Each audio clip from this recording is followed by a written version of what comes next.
धर्म प्रेमी बंधुओं, मेरे इस चैनल में आपका स्वागत है। आप सभी को जय जिनेन्द्र। मेरे इस चैनल में द्रव्य संग्रह का स्वाध्याय चल रहा है।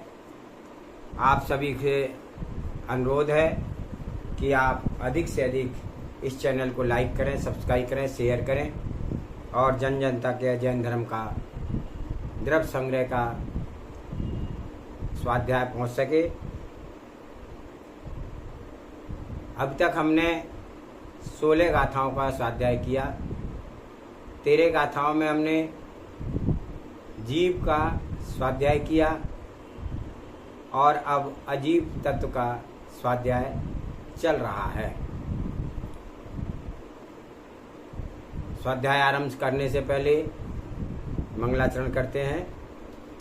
ओंकारं बिंदु संयुक्तं नित्यं ध्यायन्ति योगिनः कामिदं मोक्षदं चैव ओंकाराय नमो नमः। अविरल शब्द गणौगा प्रक्षालति सकल भूतल मल कलंका मुनि विपार्षित तीर्था सरस्वती हर्तो नो दुर्तान अज्ञान तिमिर अंधानां ज्ञान अंजन शलाकया चक्षुर्विन्मीलितं तस्मै श्री गुरुवे नमः। श्री परम गुरुवे नमः। परंपराचार्य श्री गुरुवे नमः। सकल काल विध्वंसकम त्रेषां परिवर्धकम धर्म संबंधकम भव्य जीव मन प्रतिबोधकारकम इदम शास्त्रम श्री द्रव्य संग्रह नामधेयम। एतन मूल ग्रंथ कर्तारा श्री सर्वज्ञ देवा तदुत्तर ग्रंथ कर्तारा श्री गणधर देवा प्रतिगर्धन देवा तेषां वचनासारमा साध्य आचार्य श्री नेमिचंद सिद्धांत देव विरचितम। टीकाकार परम पूज्य मुनि श्री 108 प्रणम सागर जी महाराज। मंगलम भगवान वीरो मंगलम गौतमो गणी मंगलम कुंद कुंदाद्योति जैन धर्मोस्तु मंगलम। सर्व मंगल मांगल्यम सर्व कल्याण कारकम प्रधानम सर्व धर्मानां जैनम जयतु शासनम। सर्वे सदा सावधानते श्रवन्तु। तो कल हमने अजीब द्रव्य का वर्णन शुरू किया था, तो वहाँ से हम ये गाथा पढ़ना आरंभ करते हैं। गाथा संख्या सिद्ध का 14 सिद्ध भगवान का वर्णन। निक्कम्मा 8 गुणा किंचूड़ाचरम दे दो सिद्धा लो यज्ञ डिठा निच्चा उपाद वही संयुक्ता अजीवो पुण्यणेयो पुग्गल धम्मो अधम्म आयासम कालो पुग्गल मुत्तो रूपादि गुणो अमुत्य से साधु सद्दो बंधु समूहो थूलो संठान भेद तम छाया उज्जोदाद बसैया पुग्गल दब्बस्य पज्जाय। और पुद्गल की पर्याय के बारे में हमने कल जो है पढ़ा था और आज अक्सा उससे अगला स्वाध्याय शुरू करेंगे। और पुद्गल की जो पर्याय थी उससे आगे कहते हैं अब धर्म द्रव्य का वर्णन चल रहा है।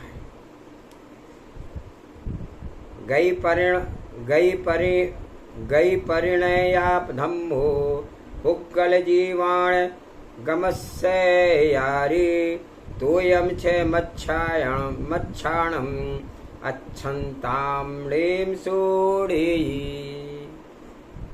गई परिणयाण गमन में जो परिणति है, धम्मो धर्म द्रव्य, पुग्गल जीवाणाम पुद्गल और जीवों को, गमन सहयारी जो गमन करने में सहकारी है, तोयम जल तय जहाँ मच्छणम मछलियों को, अच्छन्ताम अच्छन्ता जो ठहरे हुए हो।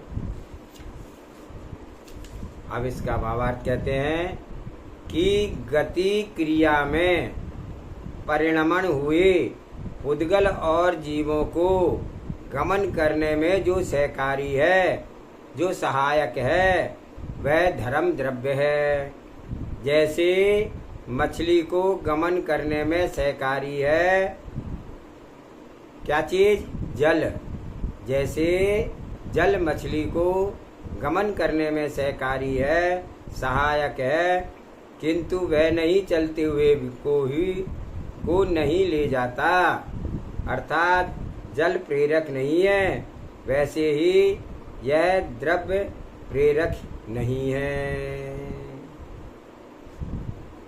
अब मछली चलती है तो उसको चलने में सहायक जल बनता है, लेकिन उसमें हमें ऐसा लगता है कि जल के कारण से मछली चल रही है, लेकिन उसको चलने में सहायक है क्या है? धर्म द्रव्य होता है। जैसे जल चलती हुई मछली को चलने में सहायता करता है, लेकिन ठहरे हुए को चलने की प्रेरणा नहीं देता है। जो रुका हुआ है उसको चलने को प्रेरणा नहीं देता है, लेकिन जो चलना चाहता है उसको वह चलने में सहायक होता है। गई परिणया धम्मो पुग्गल जीवाणाम गमनम सहयारी, अर्थात धर्म द्रव्य जीव और पुद्गल के चलने में सहायक होता है। जय जहाँ तोयम जल मच्छणम, मछली के लिए क्या करता है? सहकारी, सहायक होता है। अच्छंताम, जो ठहरा हुआ है, जो चलना नहीं चाहते हैं, जो गति नहीं कर रहे हैं, णेव सोई, अर्थात नहीं ले जाता है। धर्मद्रव्य ठहरने वाले जीव को, पुद्गल को भी कभी नहीं ले जाता है। जो चलना चाहते हैं उनको चलने में सहायक होता है। जैसे कि पानी में मछली जब चलती है तो पानी उसके लिए सहायक होता है। मछली पानी के बलपूर्वक चलने के लिए नहीं कहता है, मछली को पानी बलपूर्वक चलने के लिए नहीं कहता है, किंतु जब मछली चलेगी तो पानी उसके लिए सहायक रहेगा। ऐसे ही धर्म द्रव्य इसी क्रिया को, ऐसे ही धर्म द्रव्य इसे कहते हैं। धर्म द्रव्य और धर्म में क्या अंतर है? धर्म तो स्वतंत्र द्रव्य है, जो कि गति के उदासीन निमित्त कारण है, और धर्म आत्मा के स्वभाव को कहते हैं। द्रव्य, धर्म द्रव्य और धर्म में अंतर है। धर्म द्रव्य क्या है? उदासीन है, जो चलना चाहता है उसको चलने में सहायक करता है। लेकिन जो धर्म है वह आत्मा का स्वभाव है, अर्थात धर्म द्रव्य एक अलग पदार्थ है जो पूरे लोकाकाश में फैला हुआ है। दो तरह के कारण होते हैं, एक उदासीन कारण और एक प्रेरक कारण। प्रेरक कारण वे होते हैं जो हमें चलने के लिए प्रेरित करते हैं। जैसे आप चल रहे हैं और किसी ने आपको पीछे से धक्का दे दिया तो आपकी चलने की गति बढ़ गई। घोड़ा दौड़ रहा है, मालिक ने उसकी लगाम खींची तो वह तेज दौड़ने लगता है, तो यह प्रेरक कारण हुआ। उदासीन कारण वे होते हैं जो आपको बलपूर्वक नहीं चलाते। यदि आप चलना चाहेंगे तो आपके लिए सहायक होंगे। जैसे आप घर से मंदिर के लिए आए तो आपके लिए कुछ ना प्रेरणा तो मिली जो आप घर से मंदिर तक आए। अब वह प्रेरणा दो तरीके की हो सकती है। एक तो कोई घर पर किसी के द्वारा भेजा गया हो कि जाओ 6 बज गए हैं, और एक स्वयं हमारे मन में आया कि 6 बज गए हैं, अब मुझे मंदिर जाना है। तो 6 बजे का समय आपको जाने के लिए नहीं कह रहा है, आप स्वयं 6 बजने पर जा रहे हो। तो यह 6 बजना यह काल का भी कारण है, और यह काल का उदासीन कारण है। क्योंकि यदि आप नहीं जाना चाहोगे तो घड़ी का या समय आपको जाने के लिए नहीं कहेगा। टाइम एक नेचुरल केस है, नेचुरल काउश है। आप समय पर कार्य करेंगे तो वह आपके लिए सहायक है, अन्यथा काल तो अपनी गति से चल रहा है। जैसे आपको सुबह 4 बजे उठना है तो आपको समय नहीं उठाएगा, उठना तो आपको ही स्वयं है। इसीलिए समय उदासीन कारण हुआ। यदि आपने अपने किसी परिचित को कहा कि मुझे सुबह 4 बजे उठा देना, तो वह बन गया आपका प्रेरक कारण, क्योंकि आपको किसी के द्वारा उठाने की प्रेरणा मिली है। घर से मंदिर जाने के लिए प्रेरणा मिली कि जाओ कक्षा का समय हो गया है।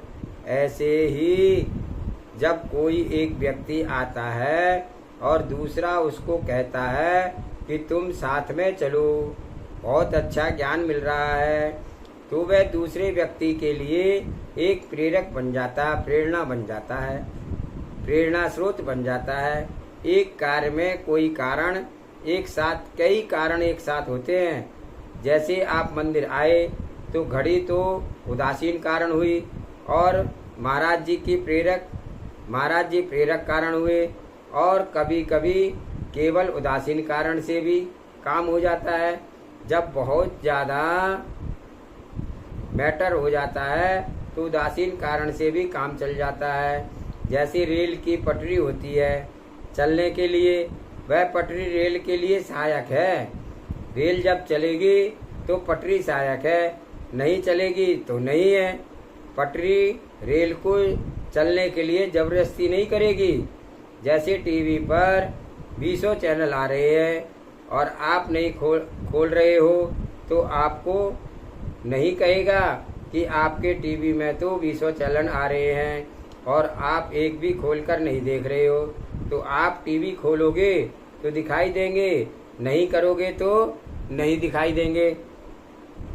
इस प्रकार से यह छोटे छोटे उदाहरण दे करके धर्म द्रव्य का यहाँ पर विवरण किया गया, और आशा है आप सभी को समझ में आ गया होगा कि धर्म द्रव्य हमारे चलने में सहायक है।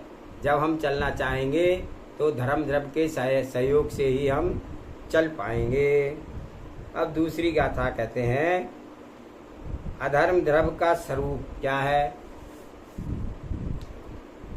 ठाण जुत अधम्भो,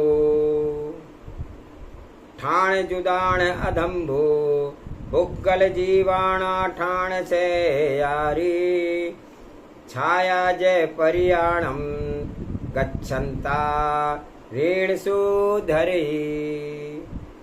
ठाण जुदान ठहरे हुए, अधम्भो अधर्म द्रव्य, पुग्गल उद्गल, जीवाणाम जीव, ठाण रोके रखने में, सहयारी सहकारी, सहायक, छाया छाया, छय जय माने जिस प्रकार से, जैसे पय्याणाम पथिकों को, गच्छता गमन करते हुए चलते हुए, नियम नहीं सो वह धरी रुकता धरता है।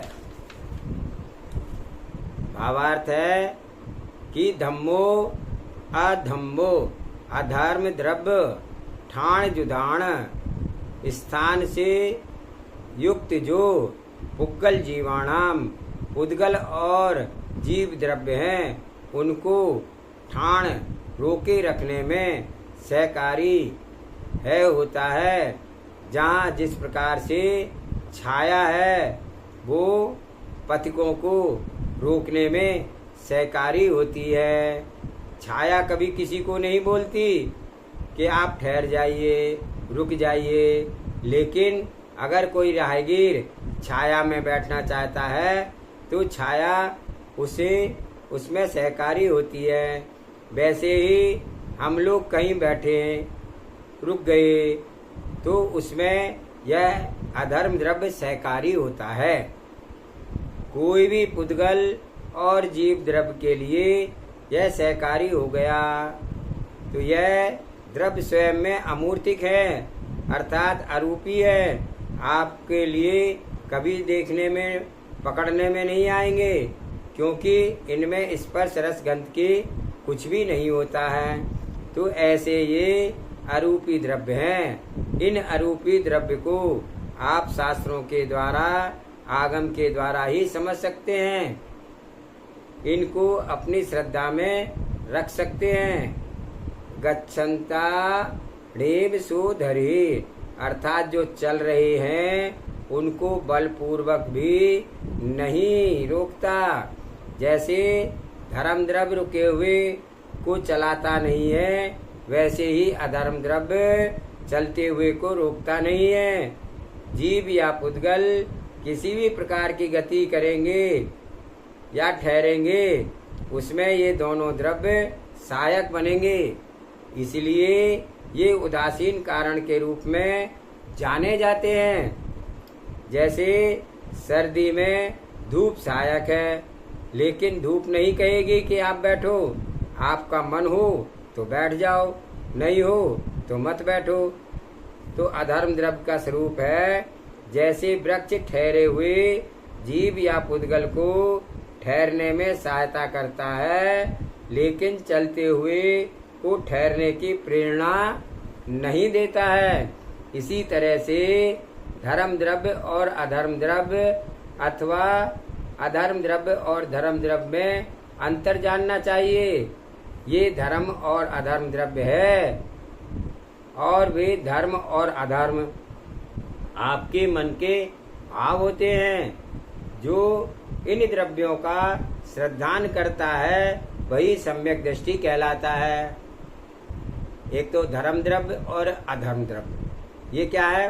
पुद्गल है और हमें रोकने में और चलने में सहायक होते हैं। लेकिन दूसरा क्या है? धर्म द्रव्य, जो हमारा आत्मा का स्वभाव है। अधर्म द्रव्य, जो हमारा आत्मा को भाव बनते हैं। धर्म और अधर्म के उन क्रियाओं को भी श्रद्धा पूर्वक सम्यक दृष्टि जीव कहलाता है। जो कि क्योंकि तीर्थंकरों ने बताया है कि उनकी आप श्रद्धा करोगे, भले ही वो दिखाई नहीं दे, तब भी आपके अंदर सम्यक दर्शन का भाव जागेगा। ये हमें श्रद्धान से मानना ही है कि हमारे को चलने में धर्म द्रव्य सहायक होता है और रुकने में अधर्म द्रव्य सहायक होता है। यही हमारा सम्यक दर्शन है। अब आकाश द्रव्य का वर्णन करते हैं। अवगास दाण जोगम जीवादीणम बियाण आयासम जन हम लोगाकाशम अलोगाकाशमिदे दुविहम। अवगास, अवकाश, अवकाश माने स्थान, जगह, दान देने, योगम योग, समर्थ, जीवादीनाम जीवादि द्रव्य को, मियाणा जानो, आयासम आकाश द्रव्य, जीर्णम जिनेन्द्र भगवान द्वारा बताया गया, लोगाकाशम लोकाकाश, अलूगाकाश अलूकाकाश, यदि इस तरह इस दुई दो वियम प्रकार से भेद हैं। अब गाश दान जोगम अर्थात आकाश द्रव्य स्थान या जगह देने की योग्यता रखता है। इसके लिए जीवादीनाम जीव आदि सभी द्रव्य को यहाँ सभी द्रव्यों के लिए कहा गया है। पिछली गाथा में धर्म द्रव्य और अधर्म द्रव्य जीव और पुद्गल की गति की स्थिति में सहकारी थे, और जहाँ यहाँ पर आकाश द्रव्य सभी को, जीव को, पुद्गल को, धर्म को, अधर्म को, काल को, द्रव्यों को स्थान देता है। यह जो हमारे चारों ओर है और हमको दिखाई नहीं देता है, यह आकाश द्रव्य है। जो आपको दिख रहा है वह आकाश नहीं, उद्गल है, क्योंकि आकाश तो अमूर्त है। जीर्णम, यह जिनेन्द्र भगवान के द्वारा बताया गया है। लोकाकाशम, अलोकाकाश, इसके दो भेद हैं, लोकाकाश और अलोकाकाश। वस्तुतः ये दो प्रकार का होता नहीं है, बन जाता है। जितने आकाश में जीव, पुद्गल, धर्म, अधर्म, आकाश काल रहते हैं उसे लोकाकाश कहते हैं। और उतने लोकाकाश को और उससे परे जो भी आकाश है, जहाँ केवल आकाश द्रव्य है, उसे अलोकाकाश कहते हैं। तो इस प्रकार से आकाश द्रव्य के बारे में यहाँ पर बताया। अब लोकाकाश और अलोकाकाश के विषय में अगली गाथा में हम स्वाध्याय करते हैं। धम्मा धम्मा कालो पुग्गल जीवाय संति जीवद्य जावद्य आयासे सोलोगो तत्तो परदो अलोगुत्तो। धम्मा धम्मा, धर्म अधर्म द्रव्य, काल द्रव्य, पुद्गल जीवा, पुद्गल और जीव, यह और संति होते हैं। जीवादिये, जितने आयासे आकाश में, सो यह लोगो लोक, तत्व उसके उससे, परदो परे, अलुत्तो अलोकुत्तो अलोक है। जितने क्षेत्र में जीव अजीव, धर्म अधर्म, आकाश काल जहाँ तक है वह लोकाकाश है। और उससे आगे जितना भी स्थान है जहाँ ये द्रव्य नहीं है उसे अलोकाकाश कहते हैं।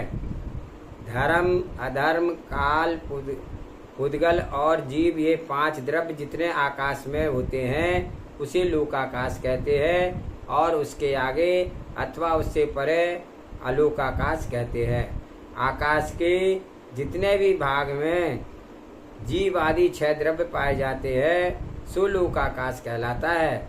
उसके बाहर अनंत अलोकाकाश है। जैन दर्शन के अनुसार अलोकाकाश संपूर्ण आकाश के मध्य में दोनों पैर फैला करके कमर पर हाथ रख करके खड़े हुए मनुष्य के समान है। यह 14 राजू ऊंचा और 7 राजू चौड़ा है। अधः मध्य ऊर्ध्व 3 भागों में विभक्त लोक सब ओर से बात बलय से घिरा हुआ है। नीचे के भाग में 7 नरक हैं जहाँ हम सभी अवस्थित हैं, उसे मध्यलोक कहते हैं। और उससे ऊपर 16 स्वर्ग, 9 ग्रैविक, 9 अनुत्तर, 5 अनुत्तर, ऐसे ऊपर लोक के अग्रभाग में मोक्ष स्थान है जहाँ पहुँच करके मुक्त आत्माएं विराजमान हो जाती हैं। तो धर्म द्रव्य का अभाव होने के कारण इसके आगे गति नहीं है। जैसे लोक का आकार है वैसा ही धर्म द्रव्य और अधर्म द्रव्य का आकार है। अब काल द्रव्य का वर्णन करते हैं। दब्य परिवट्ट रूपो जोशो कालो हे वै हवे व्यवहारो परिणामादि लखो बट्टन लखो ये परमिठो। दब्ब द्रव्य, परिवट्ट रूपो परिवर्तन रूप है। द्रव्य क्या है? परिवर्तन रूप वाला है। व्यवहारो व्यवहार से, कालो काल, परिणाम आदि, लखो लक्षण, बट्टण बर्तना, परमट्ठो परमार्थ। जो द्रव्य परिवर्तन रूप है और परिणाम किया क्रिया परत्व अपरत्व से जाना जाता है वह व्यवहार काल कहलाता है तथा वर्तना जिसका लक्षण है वह निश्चय काल कहलाता है। इस गाथा में काल द्रव्य के स्वरूप को बताया जा रहा है। काल भी एक द्रव्य है जिसे हम टाइम कहते हैं। यह काल वस्तु से कहाँ से शुरू होता है, उस टाइम से कैसे परिवर्तन आरंभ होता है, वह वस्तु से क्या कहलाता है, यह यहाँ पर बताया जा रहा है। द्रव्य परिवर्त रूपो, काल द्रव्य कैसा होता है, द्रव्यों में परिवर्तन का कारण होता है। द्रव्य का अर्थ है द्रव्य, परिवर्त रूप का अर्थ है परिवर्तन रूप वाला होता है। जो द्रव्यों में परिवर्तन होता रहता है उसमें काल द्रव्य की अहम भूमिका रहती है। जो काल द्रव्य है वह पूरे लोक में फैला हुआ है। इसी कारण प्रत्येक द्रव्य में परिवर्तन होता है और इस परिवर्तन का भारी कारण जो भीतरी कारण जो है वह काल द्रव्य है। यह काल द्रव्य का कार्य है।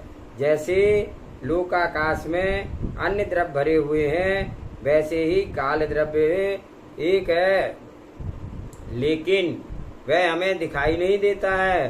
काल द्रव्य के माध्यम से सभी में परिवर्तन होता रहता है। जितने भी पदार्थ हैं, चाहे वे जीव हों, आकाश हो या पुद्गल हो, वे सभी में परिवर्तन होता है। जिसमें परिवर्तन नहीं होगा वह द्रव्य नहीं होगा। द्रव्य का स्वभाव ही परिवर्तन होता है। द्रव्य में जो प्रत्येक समय उत्पाद व्यय और ग्रोव बना रहता है उसमें काल द्रव्य का ही कारण होता है। द्रव्य की अपनी योग्यताएं भी होती हैं और काल द्रव्य ही भीतरी निमित्त बाहरी निमित्त के रूप में सहायक होता है। इसीलिए यह कहा गया है द्रव्य परिवर्त रूपो जो सो कालो हवई व्यवहारो। इस प्रकार जो काल है वह हमें व्यवहार रूप से जानना चाहिए। काल दो प्रकार का होता है, व्यवहार काल और निश्चय काल। जो द्रव्यों में परिवर्तन करा रहा है उसके माध्यम से हमें व्यवहार काल का ज्ञान होता है। जैसे 1 महीना हो गया, 2 महीने हो गए, 1 साल हो गया, यह सब प्रत्येक क्षण जो परिवर्तन हो रहा है उसको गिनते गिनते परिवर्तन का एक नाम दे दिया जाता है, जिसे हम 1 वर्ष कहते हैं। 1 वर्ष में एक बार में नहीं आता। जैसे कि भीर निमार सम्मत अब बदल गया, 2545 से 2546 हो गया और 2550 से 2551 हो गया। तो यह एक दिन में प्रक्रिया में नहीं हुआ है। ऐसा ही नहीं कि जिस समय भगवान का निर्माण हो गया उसी समय 2545 हो, 2546 हो, 51 हो, 50 हो, 51 हो, एक दिन में वह नहीं हुआ। काल की जो सबसे छोटी इकाई है उसे समय कहते हैं। उस इकाई से शुरू होता है और बढ़ते समय में आवली, और आज की भाषा में कहें तो सेकंड, मिनट, घंटे, दिन, 15 दिनों का एक पक्ष, 2 पक्षों का 1 महीना, 3 महीने की 1 ऋतु, फिर ऐसे करते हुए 4 ऋतुओं का 1 वर्ष। ऐसे करते करते समय की जो गणना की जाती है उसी को हम व्यवहार काल कहते हैं, क्योंकि यह समूह रूप से है। समय की संख्याओं को हमें इसमें इकट्ठा किया गया है और यह व्यवहार काल कहलाता है। अब निश्चय काल को समझते हैं। परिमाणादि लखो, बट्ठन लखो व परमट्ठो, अर्थात परमट्ठो का अर्थ है परमार्थ।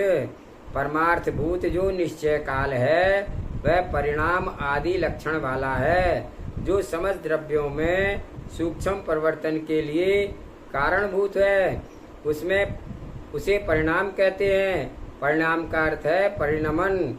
समस्त द्रव्यों में जो सूक्ष्म रूप से परिणमन हो रहा है उसके लिए जो कारणभूत काल द्रव्य है, जो परमार्थ काल या निश्चय काल कहलाता है, उसी का लक्षण है बट्ठन लक्को, बरतना करना, अर्थात सभी द्रव्यों में सूक्ष्म परिवर्तन का जो निमित्त होगा है या कारण है उसे वर्तना कहते हैं। वर्तना लक्षण वाला कहो या परिणाम लक्षण वाला, यह काल द्रव्य ही कहलाता है जो सूक्ष्म रूप से हर द्रव्य में परिणमन करवाने में सहायक होता है और जो स्थूल रूप से द्रव्यों को परिणमन देखने में आता है वह व्यवहार काल के द्वारा नापे जाते हैं और निश्चय काल के बिना कभी भी व्यवहार काल की प्राप्ति नहीं होती है।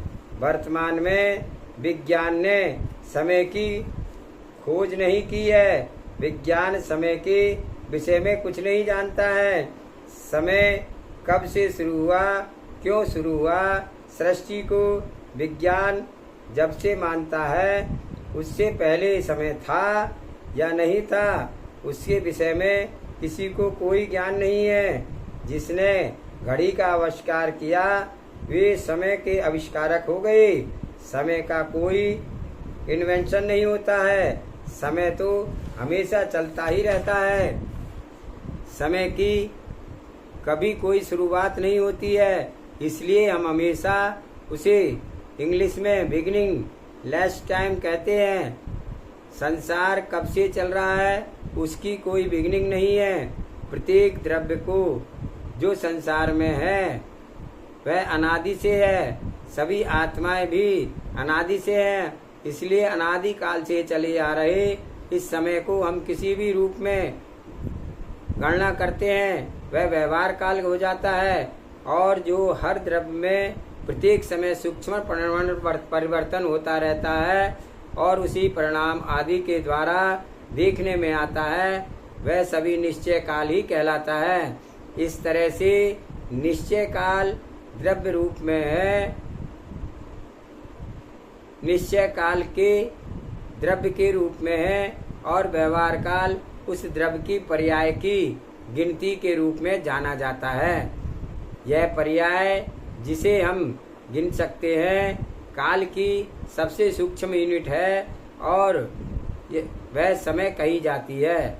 अब समय को भी टाइम ही बोलेंगे तो समय भी एक संज्ञा है जिसको जानने के लिए काल को सूक्ष्म रूप से जानने के लिए इसको हम आज व्यवहार भाषा में क्या बोलते हैं, क्या समय हो गया।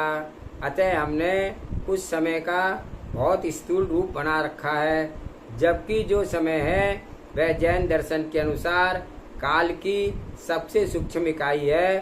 सेकंड के करोड़ में हिस्से में भी असंख्यात भाग हो सकते हैं, हो जाते हैं। असंख्यात समय जगन्य युक्त संख्यात प्रमाण समय की एक आवली होती है और असंख्यात आवलियों की एक सेकंड बनता है और 60 सेकंड का 1 मिनट, 60 मिनट का 1 घंटा, ऐसी चीजों को आगे बढ़ती जाती है। तो यह जो व्यवहार काल है वह गिनने योग्य है और समय की संख्याओं को जब संख्याओं के रूप में बांध दिया जाता है तो वह व्यवहार काल के रूप में पढ़ा जाता है। इस काल को और समझने के लिए एक गाथा के द्वारा बताया जा रहा है। वस्तुतः काल द्रव्य कैसे रहता है और क्या होता है। आज का स्वाध्याय यहीं पर समाप्त करते हैं। आज हमने 5 द्रव्य के बारे में पढ़ा विस्तार से और बहुत ही सूक्ष्म बात को यहाँ पर सरल भाषा में मुनि श्री प्रणम सागर महाराज ने बहुत ही अच्छे उदाहरण दे करके समझाया और इसके हमें अच्छे से समझ में आ गया। और 5 द्रव्य का स्वाध्याय आज हमने ये 22 गाथा है 21 गाथाओं में किया है और आगे थोड़ा और करेंगे। जिन वाणी स्तुति करते हैं। श्री जिन वाणी जग कल्याणी जग जन मदत में मोह हरि जन मन हारी गण हरे हारी जम जरा भव रोग हरि तिथ्यणाणम दिव्य झूणी जो पढ़ई सुनई मारी धरी धारिये प्राण में सुख मनंत में धर सासदे मोक्षे पदम पाइये। 9 बार नमोकार मंत्र।